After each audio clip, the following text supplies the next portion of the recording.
All right, everyone. Well, welcome back. Thanks so much for being here. I'm going to keep running around and trying to get some people into the room. This conversation is going to be essential for folks who are wanting to continue to participate in economic commerce across the globe, right? New Mexico isn't the be-all, end-all. There's lots of people and places and things outside beyond our borders.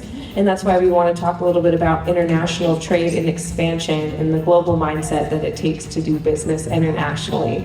We've got R.Mims with us here today who will introduce our panelists, and we're going to go and roll into a conversation on global business and mindset. Building your freedom beyond New Mexico. Thank you.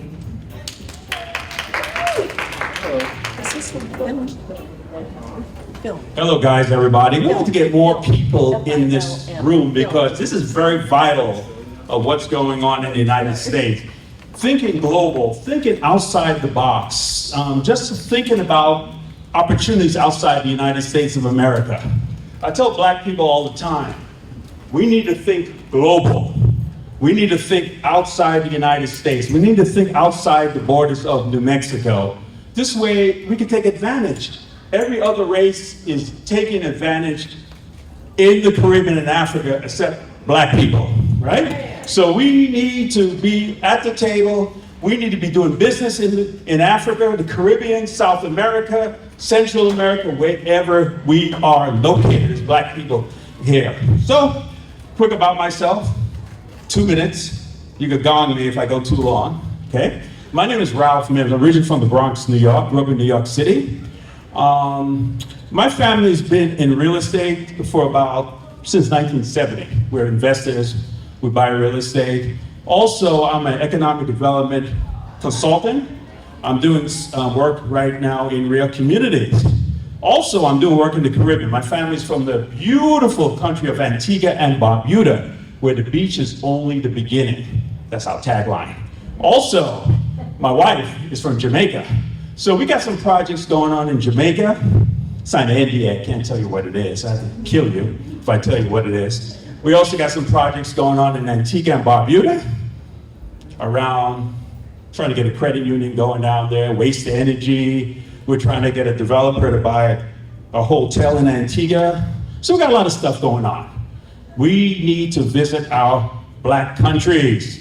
We need to go down there, see what's going on. Come on now. There's life outside Albuquerque. Funny thing, I meet a lot of people that are from New Mexico that have never been out of the state. That's a crying shame. What is going on here?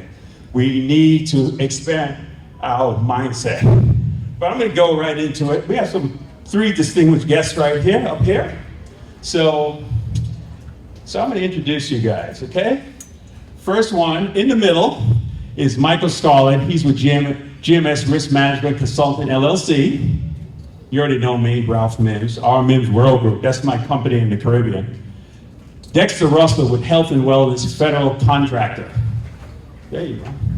John Maxwell Jaques, Advanced Global Coaching and Consultant, LLC. Okay, let's get into it. International trade and expansion. Oh boy, this is a hot topic here. So I'm going to start with Mr. Michael. Please tell us a little about your business background, experience, a few places you've done work. 2 minutes each, 10 minutes maximum. All right, good afternoon, everybody. My name is Michael Scarlett. I am the owner of JMX Risk Management Consultants. My background is, I've got 31 years as an Army veteran, both active and reserve. I've also got another 12 years in the New York City Police Department, particularly the Highway Patrol. My background is security. Currently, I'm an employee at the National Laboratories here as a security professional in nuclear deterrence. I've bodyguarded Natalie Cole, that was my first protectee, Mike Bloomberg when he was first running for mayor, and several other high-profile and high-net-worth clients. So JMX Risk Management is headquartered here in New Mexico. Currently, I'm building it out. It's also registered in New York, Lusaka, Zambia, in Africa, and before the summer, it'll be registered in Jamaica. So the risk management business is evolving. It's growing. Anybody who has any kind of security concerns, we could take care of that. Quick question, how many people in here have a wireless security system at their home? Nobody. Wireless? Okay. Could be an opportunity for you. It is an opportunity, but just to give you this tidbit, if I can encourage you to please get that wired as soon as possible.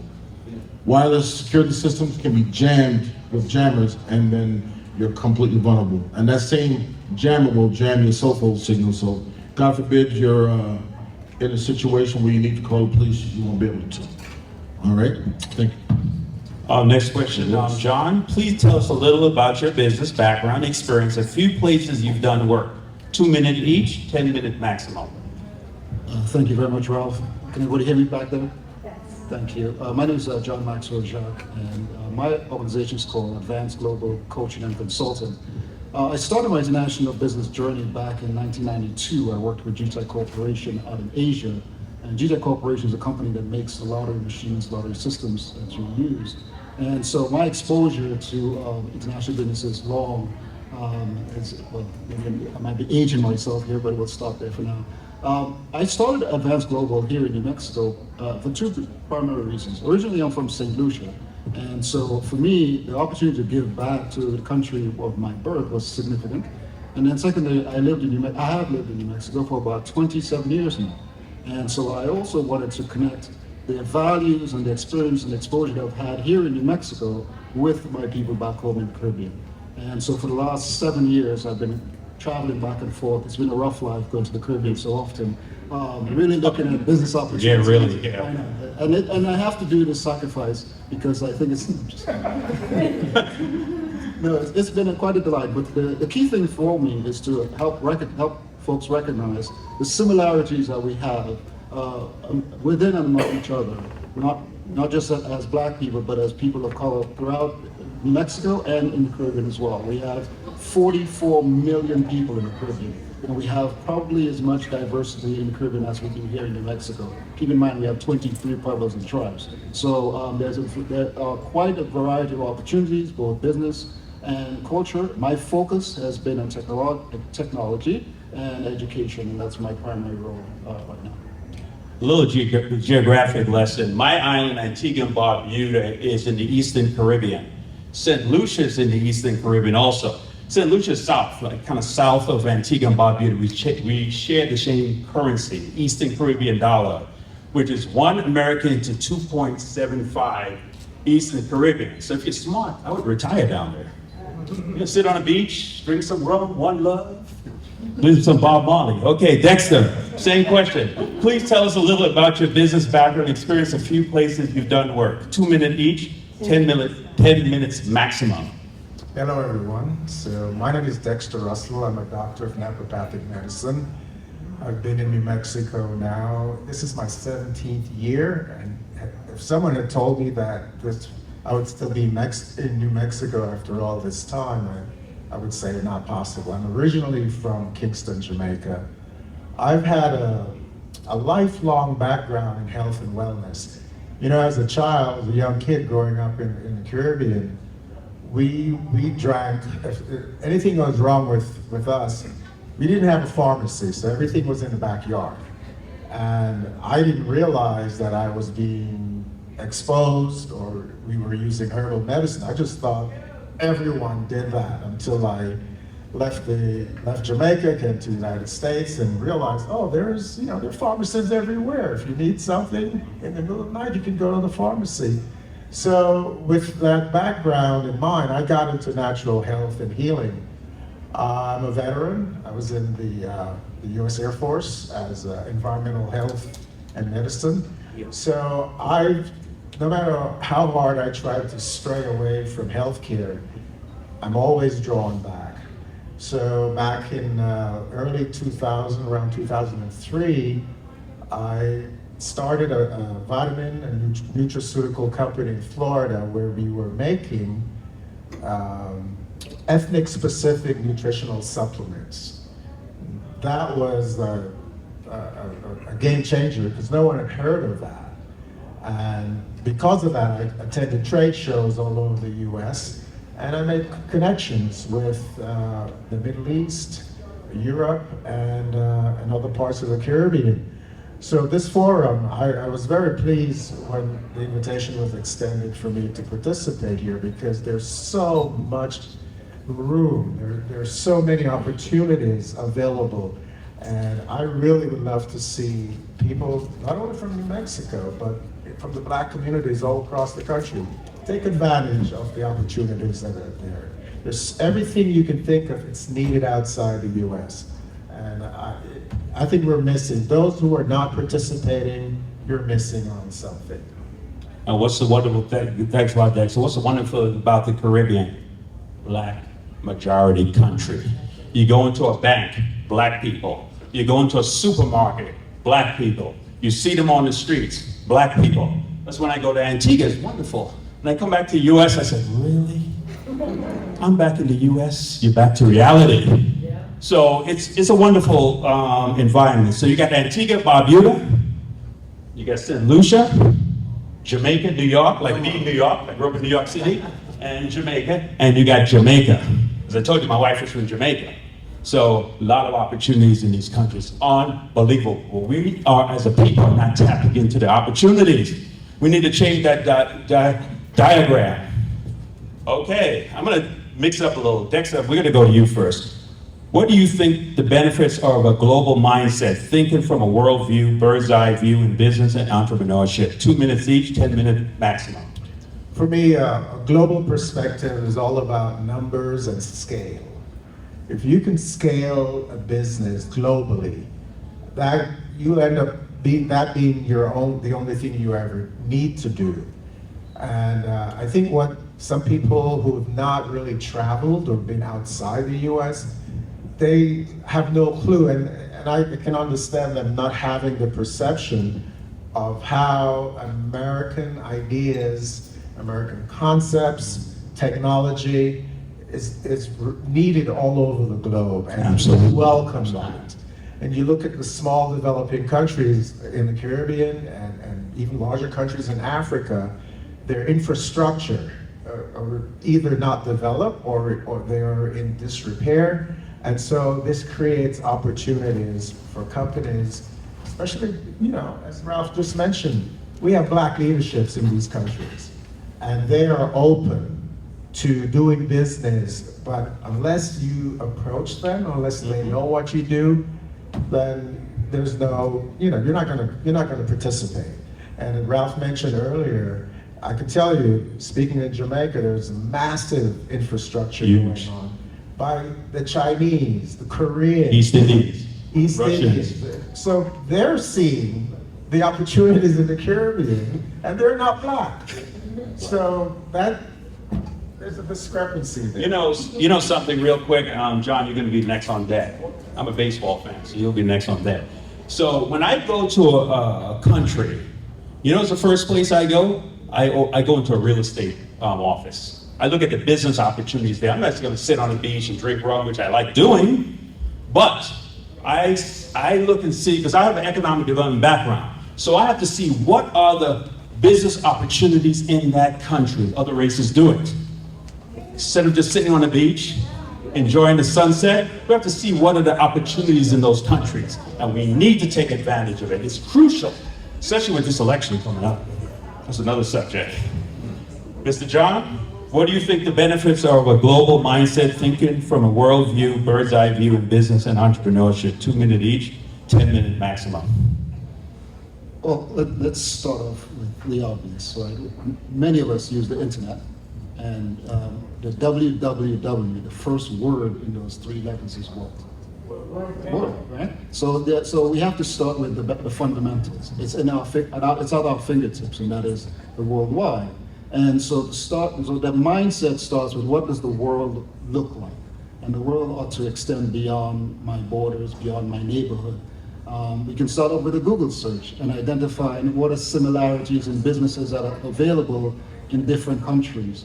And if you know someone from that country, you can connect with that individual directly and ask them questions. It's important for us when we leave the United States and go to these countries that we come with a mindset of participation as opposed to domination. And that's very critical, because oftentimes, but sometimes I travel with my friends, and they always want to find a McDonald's or something that's similar to being from back home. And that really defeats the purpose. We talk about going on the beach and what have you, but we have to come with an idea of what is it that we are going to contribute to that community that's going to elevate the lives of the people who live there. And whatever business venture that we engage in has to be consistent with that motto. Lots of exploitation has happened, especially in the Caribbean. And one of our objectives, quite frankly, is to look at how can we undo some of the damage that was done from colonialism.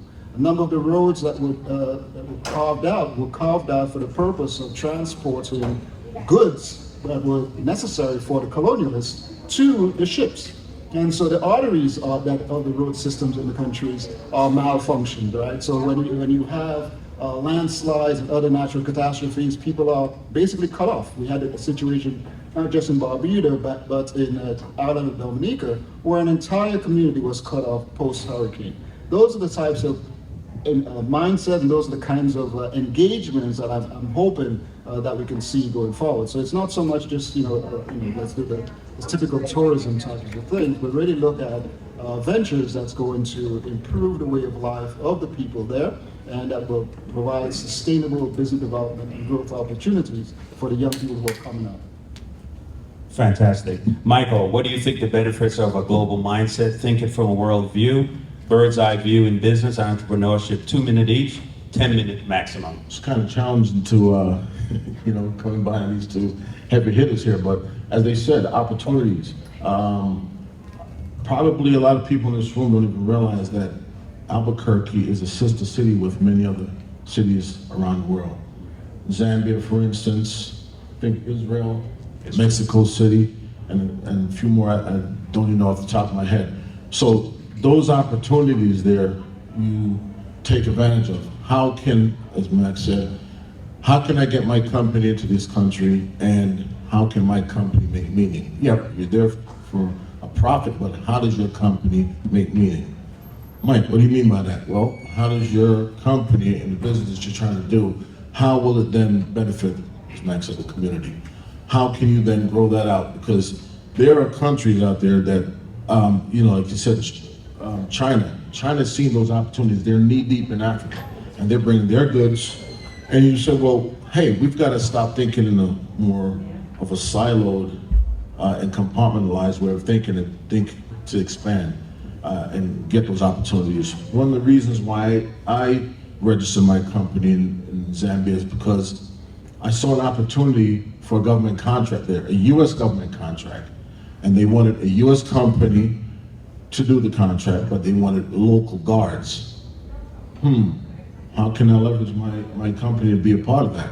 Well, register the company there and start integrating, building those relationships so that now you can go back to them and say, hey, I'm a U.S. company and I have access to those local guards. So, just think more expansively when you're trying to think about business and doing business globally. Michael, I'm going to stay with you, but I'm going to do a quick commercial. So Antigua and Barbuda, hype my country up. I sent fire equipment down there. I'm sending computer equipment down to Antigua and Barbuda. What else I'm sending? We sent eyeglasses down there. What else we're doing? We're helping a dentist who's setting up in the sister island of Barbuda, which only has 1,500 people on the island. That's where my people are from. I'm sending dental equipment down there. So not only am I doing business, but I'm doing humanitarian efforts. I think people in the diaspora, Africans in the diaspora that has a connection with these countries, not only do business, but give back humanitarian-wise. Third question. What is the importance of building relationships underestimated countries and communities? Michael, why don't you take that? 2 minute each, 10-minute maximum. Building relationships to me is the foundation of where you should start with your business. Connecting with people, doesn't matter where they're from, what their background is. One of the things that I did when I registered my company was I started getting connected with the chambers of commerce, and pretty much just about joined every one of them. A lot of people might say, well, why would you join the out group? Because that's an avenue that I don't know about. I don't know what the connection is that they have and what the resources that they bring. So foundational building is key. going into these countries, just find out, how people do business, what their norms are, and this way now, okay, if in some countries saying okay, but in this particular country, just a simple thing like this, you're actually calling them an a-hole. So just those little things of how you help build a business. And one of the key things that I've learned is that don't just charge in the business. If you're gonna meet with somebody, say good morning, hey, how you doing? How was your day? Do you have a family? What did you do over the weekend? And kind of break that ice and flow into it so that they know that, hey, there's a relationship here, If I'm always calling you Mr. Smith, Miss Frank, then is there a relationship or just strictly business? So just those things to think about. Well, when you go to these countries, like in my case, I know all the ministers in Antigua and Barbuda. I know up to the prime minister. So the country is small enough where you can make those connections. Very vital if you want to do business, to deal and know the government people in these countries. We're under the British system. We're colonized by the British, so it's under the parliamentary system. So it's a minister, prime minister, they have their own portfolio, but it's important to know those individuals. John, why don't you take the third question? What is the importance of building relationships in underestimated countries? Oh, Dexter. I go, okay, Dexter, why don't you take that? I've been instructed. Go ahead, take number 3.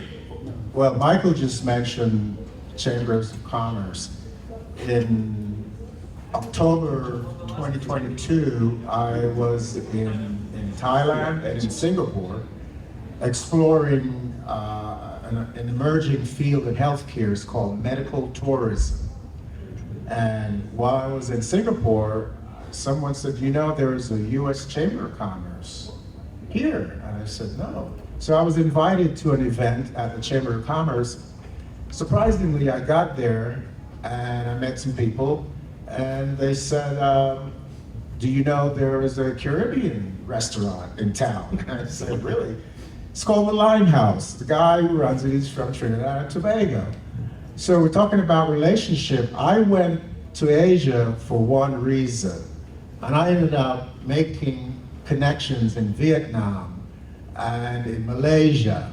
And I'm working with people there right now, helping to develop their products and serving more like an advisor in the nutraceutical field because I was in that manufacturing sector before. So it's everything we do, just think about everything you've gained or accomplished. There are other people involved. You cannot do it alone. And sometimes things happen that you were not expecting, that you could not have conceived of. But just being present, getting out in the open. And that's part of the aim of this forum today, is just encouraging people. You may not have an idea right now as to what you want to do offshore. So we're here telling people, yeah, go offshore and enjoy yourself, but there's a lot more to it. For instance, in August this year, first week of September, there's a health and beauty product show in Johannesburg, South Africa. Now, perhaps you don't have a product that you could go and have a booth there, but I tell you, just visiting and attending this exhibition, you could get ideas. People could say, hey, I need this. There's something I'm missing, something I'm lacking. Could be a machinery just for production and manufacturing. So this is how opportunities come up when you least expect it. John, I'm going to get to the next question, real side part, another commercial. I'm going to be in South Africa in October. But guess what? When I go to South Africa, you know me, I'm going to see what are the real estate advantages in South Africa, right? I'll be touring around, but what is it about real estate in Cape Town? So that's me. I'm a different, weird character. Well, I want to touch on the relationship. Yeah, go ahead. I think that's important. I mean, you mentioned the fact that you knew all the ministers in Antigua. Well, many people who are starting off will not have that luxury. Okay, so we want to make sure we set realistic expectations. And the reality of relationship is that it requires building. It requires an investment in our part, so we're engaging with the company or country. I'll give you an example. About 6 years ago, I started on a journey, an educational journey, of introducing technology and technology education to a country called St. Lucia. And next month, I will be presenting at the University of the West Indies on that subject matter. So 6 years. Where's it going to be? Where's it going to be, Max? Calm down, man. Go ahead. It's not always about Antigua, okay? It's be in Antigua. So the point I'm making is that although, and as Michael mentioned, Dexter mentioned, you may not have an idea right away, but it's important to at least be exposed to the culture, to spend time listening for what is on the ground. I like to go to the markets when I'm out in the Caribbean. So I hear, and I speak different languages, so that's always a good thing too, by the way. But it's nice to get a feel or a sense of the people and to understand what their needs are before you meet with the officials, because the officials are going to have their own agenda as well. And if you have any inclination about international business, you know you have to play that part. And so doing so strategically is going to make a difference, because that's going to determine whether or not your business even get off the ground. For example, in St. Lucia, if you have to register your business, you have to go to one location. Then if you don't have an attorney, by the way, and I did this just for the purpose of what we'll talk about as far as what my business does for services. But after you leave that place, you have to go to the post office and buy a stamp. I know, it's bizarre. But so you have to affix a stamp on that document. You have to now take that document to a JP, or what we call a notary, which are people basically, they're just hanging out in the city. And you have to go to them, get them to endorse it and sign it. Then you have to take it back to the original place where you first started the document. So if you're not, acculturated with those steps, you will lose your mind, right? And may end up drinking some of that rum that Ralph is talking about. English Harbor rum. Yeah, so having that understanding and developing those kinds of relationships is going to be significant as to whether or not, you're just showing up and being a great tourist, or you are going to be engaging in some sort of commercial activity in that country. Culture, food, one love. One love. Bob Marley said, one love. Let's get together and feel all right. We need that in America. We need that throughout the world. Fourth question. Michael, you want to take this one? This is a lot of stuff here, man. Michael, you take this one. All of you guys will take. What consideration would you take when expanding businesses into new market? For example, areas like creative industries, medical tourism, manufacturing, nutritional supplements, real estate. In other words, what does it take to become export ready? Well, minutes now. you'd have to do your market research, find out what the needs are, as we mentioned before. The needs, your market research, even something as the current political climate.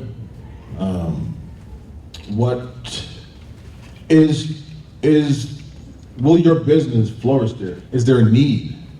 So those are the things I would say consider, and having everything in place here. And I got to tell you, Max is right on point. Doing things through an attorney on the other end, Yes, absolutely. is the key thing, because I've had people tell me, we can just do that for $500 if we go online, but what they're not telling me is the pain and the hoops I have to jump through, which would waste more time, more effort, more energy, more money. And what time is money, right? And I've got a philosophy where I'd rather work smarter than I would harder. So just those simple things. Do your market research, check if there's a need for your product, and how can you make whatever products are in place now, how can you capitalize on that and build on that so it can grow? Dexter, why don't you take that question? The way I look at this, it's no different than you would approach a market here in the States. Make sure it's 2 minutes.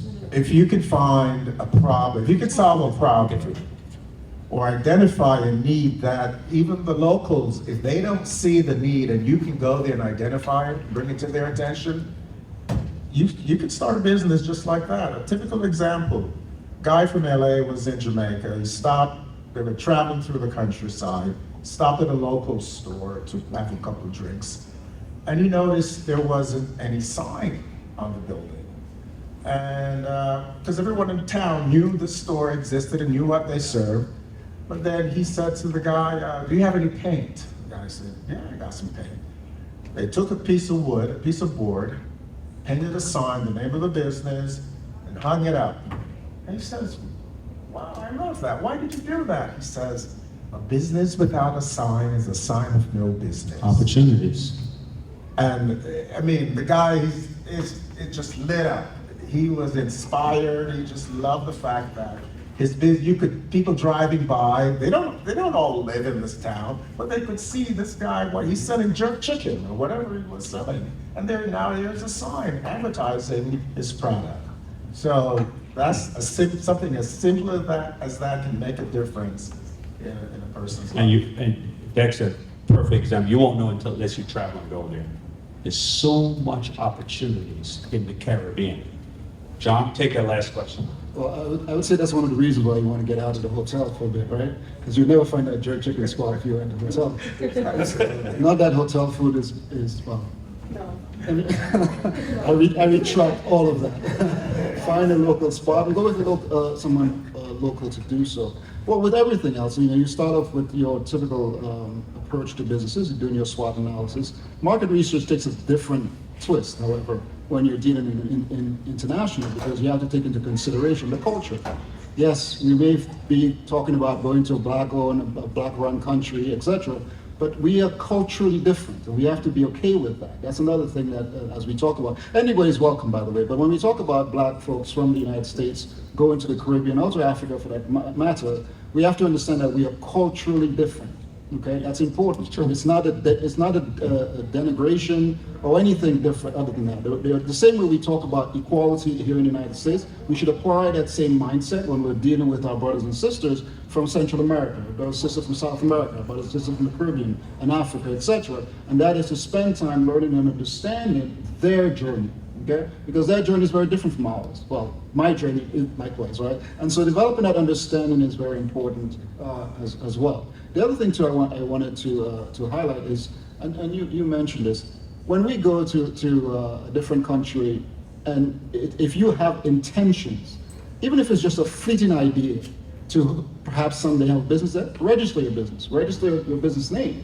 Because you never know, right? You may come back and maybe Ralph might have a great idea and say, hey, I have a business in Zambia or what have you, right? And I won't tell you how many businesses I registered, but I have a ton of businesses registered because while I was there and I took advantage of using an attorney, but after going through this myself, I registered a number of different enterprises. And one of the beautiful things about the Caribbean, we have the Eastern Caribbean Union, which is a multiple of about 11 different countries who use the same currency, which is the Eastern Caribbean dollar.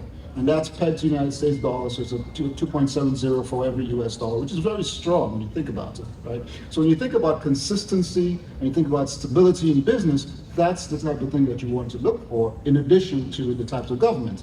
Most of the governments in the region are stable, okay? I mean, the process is stable. The people in the government may not be that stable, but that's a whole different conversation. Another thing that's important too when you think about if you're producing a product, is the economy of scale. I mentioned that there are 44 million people, and in those millions of people, there's diversity, etc., geographically and otherwise. And also, there's a body of water that seems to separate people. So when you think about what kind of business you're going into, think about logistics as well, right? The area is also prone to hurricanes. Again, when you think about kind of business that you're going into, think about those things as well. So when you're talking about going into business, whereas in the United States, we can just go online, register your business, get your LLC and all that kind of stuff, and you can open up a shop the following week, it may take you a couple of years. And you have to budget that time and think realistically as to when you go from point A to point B. With or without a sign, it's going to take a while to get there. And keep in mind, well, for us in New Mexico, well, we're used to traveling, but to travel to the Caribbean, I won't even talk about Africa, just to travel to the Caribbean, it'll take you anywhere from 11 to 30 hours. And that includes layovers. Right? The shortest period would be JetBlue, red eye, from here to New York to whichever Caribbean island. If you're taking Delta or American Airlines, you're going to have some layovers. So we plan for those things. So understand the nuances that are involved, whichever geographic area that you're looking for, but I'm just referring to the Caribbean. So you got to look at those nuances as well and budget that into whatever business plan that you have. And if you're seeking funding from a bank in the United States, take that into consideration as well. So your elements, and therefore we're going to get to those minutiae elements, but those are things that you ought to consider as well. It's not an impediment, but it just gives you a little extra layer of preparedness before you get there. So you're not disappointed, because it really isn't much to be disappointed once you get there, trust me. So this is going to be the final commercial. We want to at least get that last question in. Please let it get it. Okay, remember what happened to George Floyd? Raise your hand. Oh, after George Floyd was murdered brutally, everybody wanted to go to the Caribbean and Africa, right? They wanted to go to Africa and the Caribbean. So I checked with some of my friends after about a year after the George Floyd incident. So, have you gone to the Caribbean? Have you gone to Africa? Not you. These guys don't even have a passport. Come on, really, man? Jesus. You were talking about leaving the country, going to Africa and the Caribbean. You had a year to get your passport, and you don't have a passport. Crying shame, crying shame. It may happen again. I may get calls. We'll see. Last question. I'm leading into this question. John, why don't you take this one, okay? We're gonna go down this way, okay? What should people be thinking about passport, citizenship, expanding their businesses outside the US? After that rebuke about getting a passport, you want me to answer that question? Totally ridiculous. Anyway, yes, well, I mean, in this day and age, I think it's important that you consider having travel documents. In the United States, we're comfortable. We don't have to worry about that because we have a vast landmass, and we can go to even Canada and Mexico. We never have to worry about those things. But once you cross a body of water, you may want to take that into consideration. But as a matter of course, in this current age, and the fact that we live in a global community, it's important to have those things lined up. And in the unlikely event, whether you're running away from something or running towards something, having access to travel documents is going to be beneficial to your business or otherwise. As far as getting citizenship in a different country, as you know, many countries, including the United States, offer citizenship by investment in some form or another. For those of us who are, let's call it, nomads or capitalist nomads, that's helpful for you to access various markets. So, for example, if you purchased a passport in St. Lucia, that gives you access, visa-free travel throughout Europe and to some countries where having your American passport may be problematic, and certainly doing business there even more so. But that's the sort of thing that you want to take into your calculation in determining where you want to go as far as your business is concerned. For the geographic area that I work with, we don't really need a passport to go to any of the Caribbean islands, but again, it's helpful to have it. And depending again on the type of service that you provide, that will become necessary. But just overall, I think in this day and age, I would recommend, whether you plan to do business or otherwise, that you have travel documents. So, St. Lucia passport, the Antigua Barbuda passport, they're in the Eastern Caribbean. Our passport actually is a stronger passport than the United States passport. We have access to more countries compared to the United States. We can go to Cuba. Where else we can go? We could go to Venezuela. You try to do that, they'll lock you up here in the United States. Try to go there on a U.S. passport. Michael, take the next question. Yeah, having a passport and traveling. The U.S. passport, as Max said, it's you don't even understand the value of that blue passport. And I've had brown passports, as a diplomat back in the day in the military. But that U.S. passport, where some countries need a visa to get here, you can actually go into their country and just book a ticket. For business-wise, it is essential. There are many countries right now that are offering U.S. citizens their citizenship if you come there, live there. Let's not think about the business realm for a second. Think about if your health, you want to have some longevity. I was able to take a company last year to Jamaica, and this year I'm taking 2 companies to get them integrated, build relationships, develop relationships. But my point is, I met a gentleman, a male white nurse, at a market there, getting fresh vegetables. And he goes, I come down for 6 months and I go back to the States for 6 months. He goes, my health is so much better that I come down to the island. I get everything freshly grown, daily, none of that. People look more sick here. Absolutely. Yeah. Oh, yeah, absolutely. None of that GMO in my food, none of that pre-made food in the factories. And when you think about that, if you go to Africa and you go to some of these places, you probably wouldn't want to come back. And I'll tell you this from a person in the government and many years in the military. You have to say, we live in the greatest country in the world because we're here. But when you visit some of these other countries and you look at what you're eating, the lifestyle, then you start realizing, hey, you know what? There's other places. There's a big world out there is what I'm saying. and utilize that passport to go see some of these places, please. It's essential. And one thing I will caution, when you go to these countries, please leave your American attitude at home. I can tell you, it happened to me, you know, and the first time I worked, it was deployed in the Balkans, in the international environment, working with the Germans, the Netherlands, and these guys started to say, hey, why can't we stop working at 5 o'clock? And of course, the arrogant American, no wonder you guys never win any wars, because you want to stop working at 5 o'clock. We're in the United States, we go till 9 o'clock. That's why we're dying, and we have mental illness in our country. Exactly, and their philosophy is, hey, if it doesn't get done today, it'll get done tomorrow. So live and learn. So I have 3 passports. I'm a Bahamian by birth, Antigua Barbuda, United States. I'm working on getting a Jamaican passport, but my wife is Jamaican. She can sponsor me. And then she'll get an Antiguan passport. So I have 4 passports at the end of the day. Options. Go ahead, Dexter. Well, I think it's only fair that people understand what the value of a passport. I'm talking dollar-wise. There's a small island in the Mediterranean called Malta. Malta is part of the EU. People are paying over $1 million to get a Maltese passport. Now, why would they do that? Malta is a little tiny speck, because Malta, being part of the EU, if they hold a Maltese passport, it grants them access to every country in the EU. Options. Yeah. Caribbean options. Options. I think some passports, I know in Nevis, I'm affiliated with Nevis, it's 100,000. It's gone up now, and it's gonna keep going up. And the time it takes to get 450 in real estate and $1.2 million in business. and the turnaround time to get those Turnaround. passports Yes. versus the Second passports, US. third passports. Questions and answers? Throw me a softball question. Come on, no. All right, well, I saw the Got some- hands go up. We're gonna go 1, 2, and 3, and 4. This question is for Mike and Dexter. For the Jamaican culture, what do the people value the most there? Respect. Respect, Party. mom. They love to party every day. Party. It doesn't matter which day of the week or time of the year.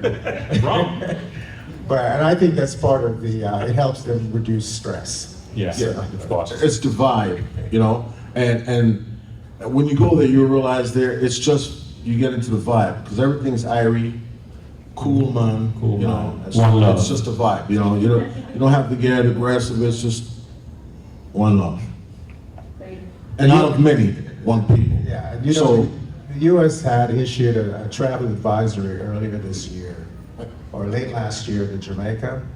Well, despite that, the first quarter this year, they had record number of visitors and revenues. Why? Because you come there as a tourist, nobody's gonna bother you. You feel like you come home, that you feel like family. The killings, the murders that are going on are these knuckleheads in the ghettos that are killing each other over, nonsense. That happens in Detroit and Chicago. You got to be a part of a certain industry too, where you know the retirement rate is not that high. So, yeah. Well, when you look at that contrast, and sometimes you have to understand how we think in the United States. We'll issue a travel advisory not to go to this place, but yet when you look in the news, in our New York City subways, they're deploying National Guards with long arms, dual weapon system. So you're saying, well, why can't I go there? You know, Michael, it doesn't make sense. We have so much random violence in this country. Was there ever a travel advisory come to the United States when they kill those people in Buffalo? When they kill those people in the Walmart in El Paso? Random violence. You don't see that in the Caribbean. Usually people know each other if you're involved in drugs or some craziness. But the random violence in this country is unbelievable. Go ahead, take it, guys. We have another question here. You can answer the question. I'm not from Okay. So the question here, if you want to state your name or share your business for the audience, whatever you're comfortable. Yep, thank you. So my name is Adri Norris, and I'm actually an artist, and that is where my business lies. I create work about women in history. So my question is twofold. Question number one, most of you spoke of a need that you would look for within a nation and see if that's something you could fill. As somebody in the creative space, I don't operate in needs, I operate in wants. So how would you operate in that space? And then my second question is, my family's from Barbados, and I have recognized— Motley. Yes, powerhouse. I recognize how difficult it is to get money out of that country. We have real estate there, and the hoops we have to jump through to actually get money out of their real estate, money out of my mother's pension, has been insanity. And so how do you deal with those elements of actually getting money from that country to your bank account? I can opine a little bit in both cases. Firstly, on the art part, that sounded really weird. 12 years of college is what I came to it. Understand that we're people, and we have different points of connection, and art is certainly one of those points of connection. You may have heard of an art festival called Carnival, right? That is art, and it's expanded into being an economic driver for those countries that engage, right?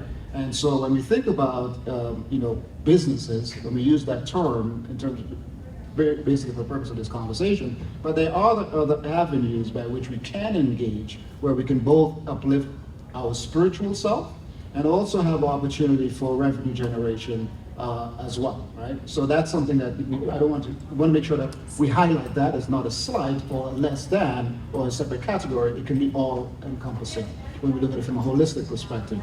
From the financial management perspective, this is something that we've been working on, another 6-year project, or 6-year advocacy, let's put it that way, to really create a more robust financial service infrastructure in the region. As you know, I mean, we have lots of people with wealth who park their money, we call it, outside of the United States to avoid taxes. That has caused some reputational damage to the region, and that's something that we will be working on to get better. What we're doing right now, and you already let the air out of the bag, but anyway, That's all right. is to look at creating a credit union ecosystem within the Caribbean. We're starting off in Barbuda, and we're branching out to other countries where we can create interconnectivity. The basis of that, our philosophy behind that, is to create retail banking that is separated and is not tethered through to the regular commercial banking. And that's where most of the corruption lies and causes challenges for us, like de-risking and those types of things. So if we create a more pure, for lack of a better term, financial services infrastructure, we can see down the road where these mechanisms can make it easier for you and I to transact inter-island and intercontinental, if you will. So it's not there yet, unless, you can certainly get money moved by MoneyGram, Western Union, etc. But this is something that's actively engaging. We just in the process of signing an MOU with a different country on that matter. So it's coming. Hang tight. I'll give you my card. We'll keep There you in touch. go. More questions? This is a very important topic. Go ahead, ma'am. Yes, it's on. My name is Rhonda Smith. I'd first like to say to each of you gentlemen, thank you so very much. It warms my heart to see this opportunity and you taking your time to give us this work. I work at an organization that supports women in business. But my question is not a business question. It's more of a theoretical social question. Historically, we know that Africans had traveled the world way before the Europeans. Every continent. They collaborated, they traded, but they did not colonialize. So that was a mindset that African nations had before the Europeans got on the ship to do what they did. That being said, what would you think or suggest that we need to do as a people, as Black people, as a color, to bring back bring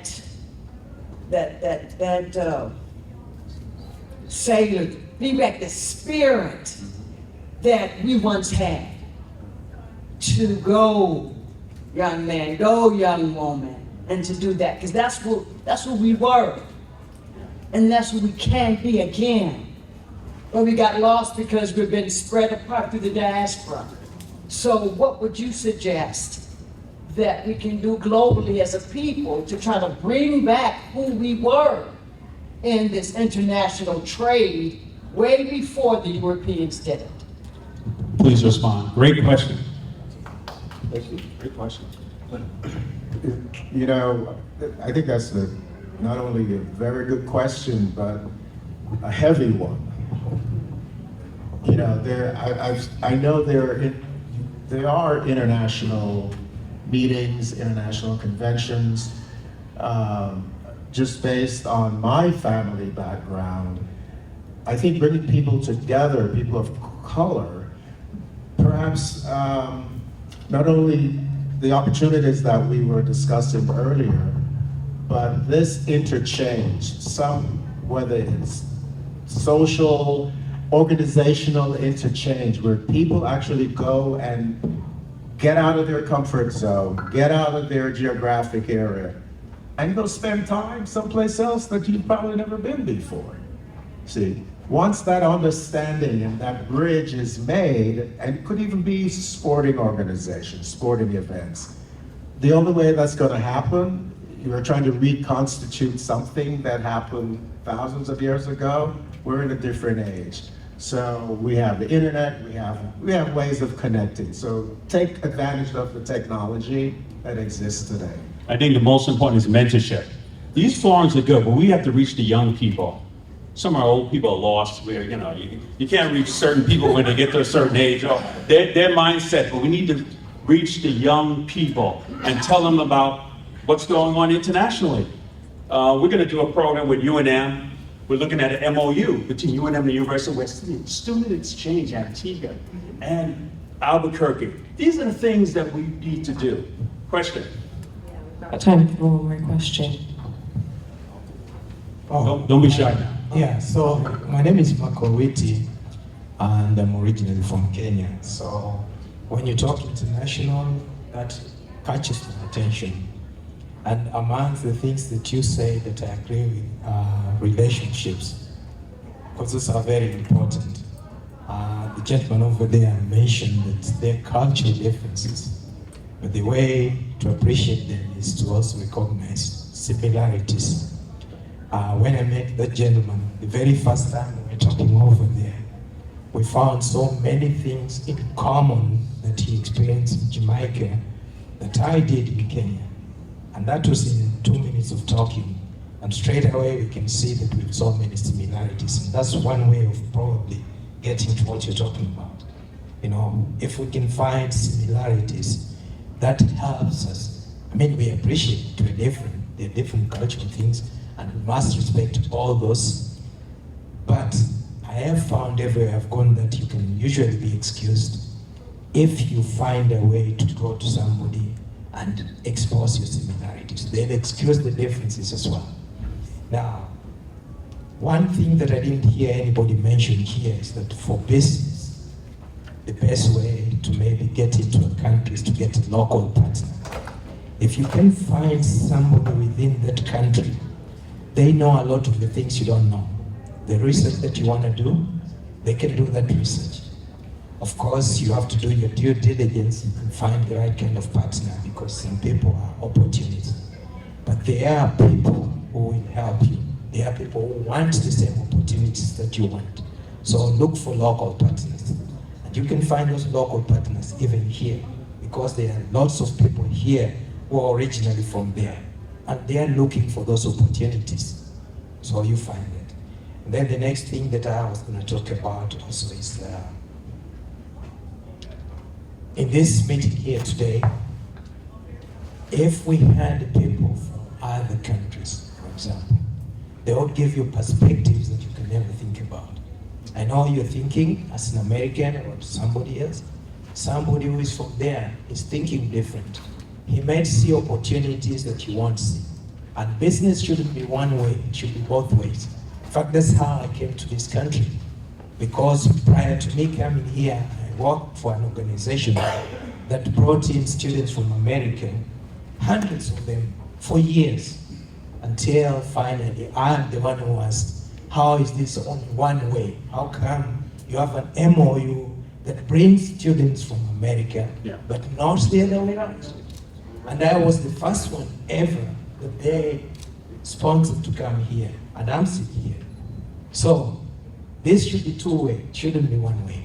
So next year, I am hoping that we will be able to bring in people, 1, 2, or 3, that can give you an international perspective from that other cultural perspective, not from an American viewpoint. I'm not saying it's bad, American viewpoints are good, but sometimes you see things that an American might not see. The lens that we have might be different. So me, for example, right now when I go home, sometimes I'm so surprised. I'm thinking more like an American, having been here 20 years, than I'm thinking like a Kenyan. And finally, I think the thing that I wanted to say is that when you guys talk, I mean, your experience, you've done this a long time, you scare a lot of folks here because it might sound easy to you, but a lot of folks, how do you start? That's the biggest thing. How do I start? Yes, you can tell me all this, but what's the first thing I should do? So I'm gonna ask, are you ready to have folks here to show them how they can start this? Because that's the most important thing. Get your passport. First thing. But go ahead, you guys respond. So I literally have a business that does that. Okay? So when we talk about international business conceptually, not we can't think about international business from every single country. I mean that's a challenge for any human being. However, what we endeavor to do is to engage in business matching. So we will identify similar types of businesses in the local jurisdiction where someone may be prospecting, and we will create partnerships there on their behalf, so that way we do the vetting, and so they don't have to do it themselves. But most of the times, a single entrepreneur is not going to have the resources to do what you're suggesting there. And so partnering with an organization such as ours will give them additional resources that's on the ground and here in the United States. So the benefit of what we have is that we are from the country, so we understand the culture, we understand the mechanisms of starting and registering a business and doing a business, etc. But we also have the American understanding of how things go. We understand the security components of being an American business in a foreign country. So there are other layers of things that we obviously can't get into in an hour and a half, but certainly we're more than welcome. You're more than welcome to reach out to us directly, and we'll spend a bit more time elaborating further, like I said, the minutiae of how we do things.